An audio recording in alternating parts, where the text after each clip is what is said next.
the Hard Rock Roxino Northfield Park presents The Rizzo Show. And now your host, Tony Rizzo, with co-host Mike Polk Jr. Welcome, everybody, to a special edition of The Rizzo Show. We are at the Hard Rock Roxino here in beautiful Northfield Park. Michael, we've got special guests Tony Grossi and Bernie Kosar with us. What a treat tonight, partner. And I just won $18 in the penny slots. Good night, everyone. Was it on that Kosar machine? Yeah, it was. It was No, yours. it was on the Michael Stanley machine. Yeah, I won on the Michael Stanley machine. Bernie, thanks for being with us, partner. Always about Bernie, real quick, show everybody the Super Bowl ring you got on right there. Yeah, I noticed that tonight. Of course, Bernie won that with the Dallas Cowboys. Yeah. We wanted him to win it with the Browns. I would have preferred that as well. Yeah. But still, congratulations. Jerry Jones was very nice. He showed off his flamboyancy with all the diamonds on here. That's weird. He's usually so subtle. Yeah, it weighs about 1.25 pounds. And of course, future Hall of Fame writer Tony Grossi, who's covered the Browns for 30 plus years. The man in the know. Tony, who has covered, Tony, explain to everybody the 100 Years' War. That's what we call it. The 100 Years' War is my term for this hopelessness that we've been through, but it's going to change. You're a general in the 100 Years' War. It's you been know since that. 1960. Yeah. 1964. He is the general. People say I've covered the Browns so long, I've seen everything. Well, I haven't seen a championship. Right, yet. so everything but that. Yeah. Well, I'm you sure just it's coming. I saw a 5-0 game though this year. Yeah, That's in rare. the preseason. Tone, let me start with you, and you and I have done this 30 plus years. I already know the answer to this question, but most memorable game you ever covered? Well, it's not because he's sitting next to me, but the 1986 playoff game against the Jets, which preceded the drive. People forget, Bern, I don't mean to say this to embarrass you, but you were Elway before Elway orchestrated the drive. You made up a deficit of 10 points in like 5.5 minutes. You eventually won the game in double overtime, and I think you still hold records, postseason records, because of that game. Well, thank you. I'm biased on that. I remember that it wasn't 5 minutes, but it was 4 minutes and 33 seconds, because I actually had thrown a couple interceptions before that to kind of Forget those. I have to go back and forget the reread my facts. game story on that. I might have gotten it wrong. Tony, did you guys think in the press box we had lost that game? We did, yes. Yeah. 10-9. I mean, Bernie, did you on the field think you had lost that game? It's easy to say this now, but no is the absolutely short answer. I was so headstrong. I still think I am a little headstrong when it comes to winning and losing and my beliefs on that. But I never lose hope about winning. And Coach Howard Snellenberger and Jimmy Johnson, my first two coaches at the U, used to tell me about you never lose, you just run out of time. Never quit, never quit. And if you run out of time, you come back, you get up tomorrow, and you keep winning. And you keep trying. And that effort of not quitting, always trying, never conceding, resided within me. That is And so I need it, Cleveland. and I That need is it. so Cleveland. I'm going to tell you something very, very sad and I think inspirational about that game. Is that on my 30th birthday, my friends all asked me, and my family asked what I wanted to do for my 30th birthday, you know, big celebration and stuff like that. Sure. And I made my friends and family come over and watch that game on VHS tape. And everybody sat there, including a bunch of confused women, just watching this game from that year and stuff like that. And they all were there for that moment, and we all cheered at the end. And at first, everybody's like, this is kind of weird. But by the end, everybody's like, get it! You're going to win! Because they remembered what it was to win, and that was my 30th birthday, and you made that better, Bernie, so thank you for that. Well, thank you, and I'm a little concerned. I thought we were close enough, especially with your father. Yeah. I'm hurt that I wasn't invited to that No, party. no, next time. Wait for my 50th. I kind of enjoyed that game. Tony, worst and best interviews that you've done over the years. I know you've done so many.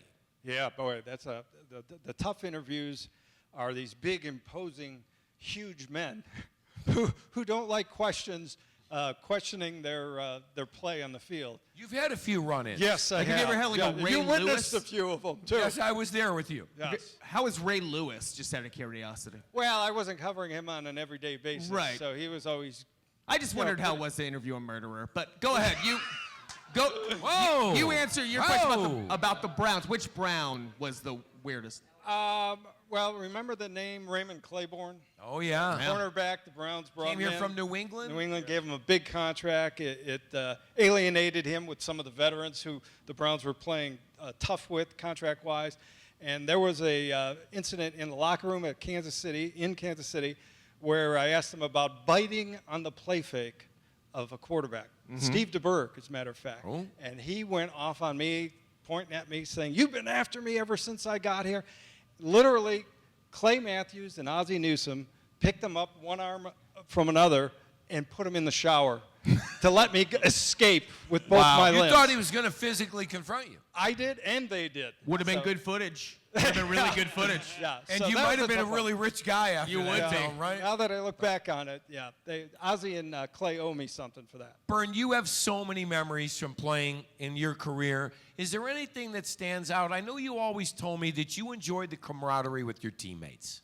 Absolutely. And you hear a lot of us older guys talk about what's the one thing you miss being out away from the game or not in the day-to-day of it, and it is that camaraderie, being in the locker room. You know, as you were asking Tony the question about what's your favorite game, it made me really think about how I would answer that. And I think I've answered this with you before, that I'm still, to this day, really blessed that I can't really name just one, because I've been blessed to play in quite a few cool games. A lot of them went the right way. We ended up with W's. Some of them didn't. But to be able to play in so many cool, kind of defining games, I feel so blessed. Here's my question. Everybody's complaining about how you're not allowed to touch the quarterback anymore, Bernie. How do you feel about the new rules as far as what kind of contact you're allowed to have with the quarterback? And do you wish they would have been in play back in your day? Well, for my health right now, I absolutely wish it was in play. You know, as an older guy, from the levity standpoint, I like to dive on it and joke and kind of make fun of it. I do think the rules are definitely going in the right direction. As much as I like to say, they're changing, the guys are not soft. It still is dangerous back there.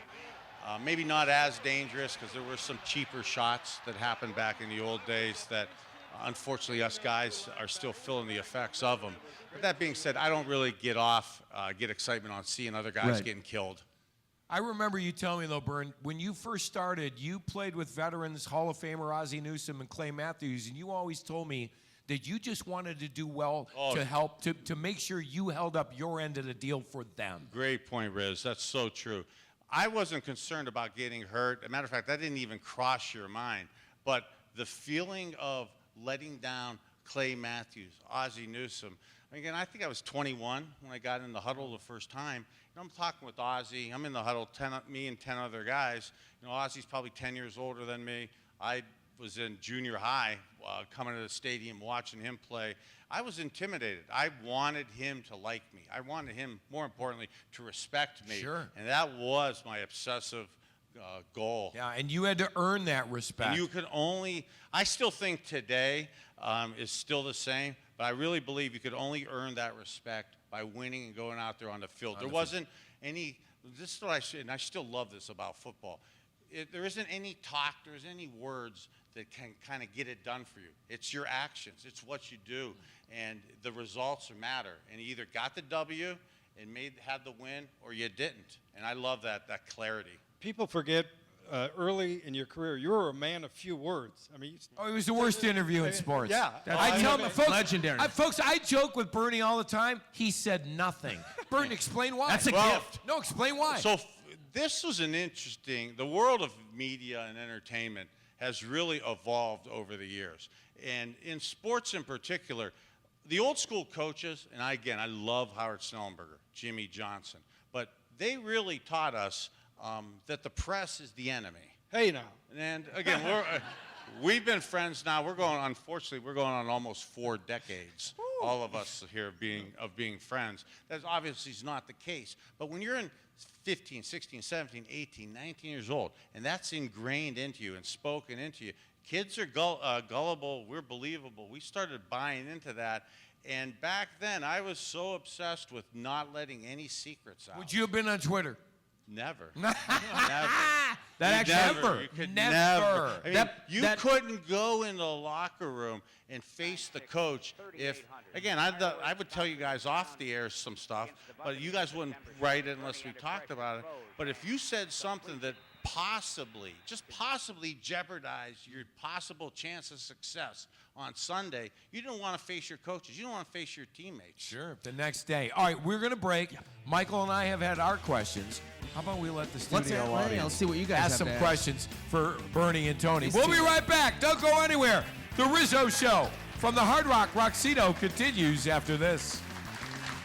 Welcome back to the Rizzo Show. We're at the Hard Rock Rocksino. I've got Tony Grossi from ESPN Cleveland, Bernie Kosar, Browns legend with us, and Mike Polk is in the audience for a little Q&A for our guys. Of course, Tony votes on the Hall of Fame, covered the Browns 30-plus years. And, of course, Bernie went to Pro Bowls and won a Super Bowl. Michael, take it away. All right. And who are you, sir? My name's Gus Angeloni from Parma, Ohio. All right. And you have a question for who? For Bernie Kosar. So my sons are 9 and 10 years old, and their whole life, all they know is Browns losing. How can we change the culture, and how can we make these kids, these younger generations, excited about Cleveland Browns football? Gus, great question. And not to compliment you, but you're a fantastic father, because the kids that I meet today that are 6, 7, 8, 9, 10, 11 years old tend to have dads like you in their early 40s that were 8, 9, 10, 11 years old when I was playing. So they're kind of relaying stories over to them about the days when we used to win. It's pretty humbling for me to kind of be part of that, that story. And I like the fact that kids are able to go out and see the games, to play, to be part of it. Keep up, stay consistent with it. Yeah. It's been a tough task. Tony, you got little Anthony, your son. What do you tell your son? My daughter, well, I think the answer, it's up to the parents to let them know that it can be good. It has been great. It's exciting. Describe the scenes of when the 80s, we talk about it a lot on the radio, about how the entire downtown was alive on a Sunday afternoon. There's nothing like it. And they get excited about that. But true, my kids want to see touchdowns. They want to see wins. And they go to camp, and they get excited now about what they see out there. All right, next question. Michael, who do you have next? What's your name? Where are you from? Dave Moser from Cleveland. All right, Dave, what's your question and who's it for? My question is for Bernie. First of all, a comment. Bernie, I've been to every home game at Old Municipal Stadium since you were drafted out of the supplemental draft. Thank you. Thank you. Thank you. My question is, you were known for being a very cerebral quarterback, and that was your strength. In your conversations with Tyrod and Baker, do you see any of those same traits in them? And I'd appreciate your comments on that. Yeah, there's definitely good intellectual skills within our quarterback room, and you could add Drew Stanton to that. I think that's one of the bigger issues, bigger issues that we have in the quarterback room, is having guys that are pretty cerebral also. Great stuff. Thank you very much. Let's go, Michael. I believe you have my cousin Joff over there, although nobody's supposed to know this on television. Wait, right now. what? A sec? Wait. Are we? This is nepotism right Yes, here. that's right. All Absolutely. right, well, let's use It's it. the Rizzo Show. Hello. Where are you from, sir? Euclid, Ohio. Tell me something weird about Tony Rizzo. No, I don't want to do that to him. Good move. That's all right. Second, my boss. I appreciate that. What's your question? My question is for Bernie. Have you ever heard the urge to coach? Oh. Yeah, absolutely. As you get older, and my kids, we were talking off air that they're out of high school now, in college, and some are out of college. Coaching is something that you have to obviously take seriously, but you can't half or partially do it. To do it well, yeah, I think you have to be all in. And over the last, say, 10 or 15 years, raising a family, going through some of the off-the-field things, it really hasn't been conducive to that. Now I have time to do that and commit to it, and still feel fresh and into it. So I'd like to get more active with that. Why would you coach when you can hang out here every night? And Kosar, you know what would be great, Tone? Wouldn't you love to see Bernie call an offensive series in a game? I really would. Yeah. I really would.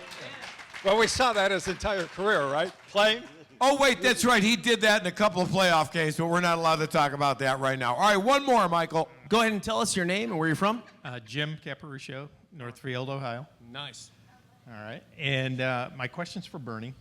Make or break moment. This is it. You're under the huddle, or you're under center. You look up, your eyes light up. Biggest moment that you remember when you were under center, done your homework all week, and you know you have them. Wow, good question. Of the things that happen that you take out of life in terms of happiness and things that are fun, that was one of the times that it was the most fun for me. And I'd be able to get under center, and that 3 to 5 seconds that you're under center could seem like, when you're doing good, seems like an eternity. So although it's only 3, 4, 5 seconds, it does last a long time. And when I could see the secondary, and I'm looking past the line, but I could see the secondary and the coverages getting to what I prepared for and what I anticipated. And I'm able now to have the matchups I want, and I have to kind of act calm to discreetly change the play or make sure we had the right play on to get to those guys. Is some of the fondest memories I have of being out on the field. I saw you salivating on a couple of those plays, actually. You could see the drool coming down from Bernie. And just like a poker tell, you don't want to salivate because they're also watching you for those little tips to what you may do. So being able to have your signals to act like you're not excited, it was a gift. I can tell you zone coverage was one of Bernie's favorites because he knew he was going to complete the pass then. When we come back, we'll talk food here at the Hard Rock Rocksino. Don't go anywhere. It's a special edition of the Rizzo Show. Stay with us.